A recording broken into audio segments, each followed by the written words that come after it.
aware of our physical anatomy, and so much trillions of dollars are spent in making sure our body stays healthy. Now, the little secret is, or a bigger secret is here, that everything that happens in our body is related to our spiritual anatomy. Every emotion that we have is part of our, or either affects or is symptom of something that is happening with our spiritual anatomy. And if we can understand and we can learn the ways to alter it, we can become much better human being, both personally and professionally. Mr. Sehgal, could you share your experiences and insights on the role of meditation and self development in enhancing personal and professional growth? See, I came across meditation when I was fairly young. I had just graduated from college and worked for a year in India. Then I moved to US. And within few months of moving to US, I came across someone who used to meditate. We all knew about I knew about meditation, but I never attempted it, never tried it, never thought that I should do or would do.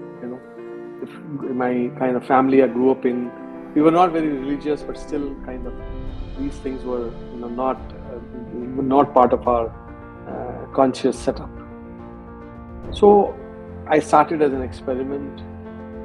Now everything that I have done in my life, I don't want to use the word achieved, but done or experienced in my journey last several years, I owe it to meditation. It's like I came across a set of glasses, and those glasses changed the view completely for me. Now, for me, the world view, the people view, the view around me is completely different. Now, if I remove those glasses, I can't even imagine going back. It's like, you started watching color TV, or these days OLED TV. Now you can't go back to black and white, right? So it is like that. It has been true. I would recommend that among your viewers, any startup guys or even non-startup guys. Every young person should do some meditation in their lives. I personally practice heartfulness meditation, and I've been doing that for a number of years. And it is taught free to everyone who's interested and willing. But you can take up anything. It doesn't matter. Heartfulness or something else, and you will find that it gives you a different perspective within yourself. Two major changes I find that meditation brings: how well you can relate to yourself, and how well you can relate to the outside world.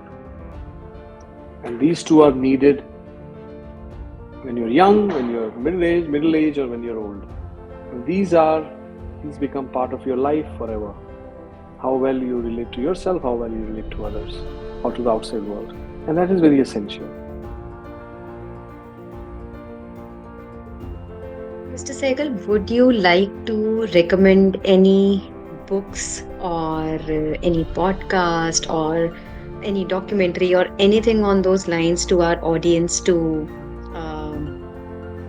move towards that direction? Because sometimes people have a lot of questions, and maybe something like that might help them. Sure. I think there are two books come to mind. One is called The Heartfulness Way. As I said, I practice heartfulness. It's a very well-written book, The Heartfulness Way, and it was published by Juggernaut, publisher here in India, and overseas in US and other countries also it's available. It's published in about, I think, 20 plus languages all over the world. And that is a very good book for beginners. And the other book which has recently been released in India and in US called Spiritual Anatomy. We all are aware of our physical anatomy, and so much trillions of dollars are spent in making sure our body stays healthy. Now, the little secret is, or a bigger secret is here, that everything that happens in our body is related to our spiritual anatomy. Every emotion that we have is part of our, or either affects or is symptom of something that is happening with our spiritual anatomy. And if we can understand and we can learn the ways to alter it, we can become much better human being, both personally and professionally. So Spiritual Anatomy is a recently released book. That is another one which is very well suited for any new beginner.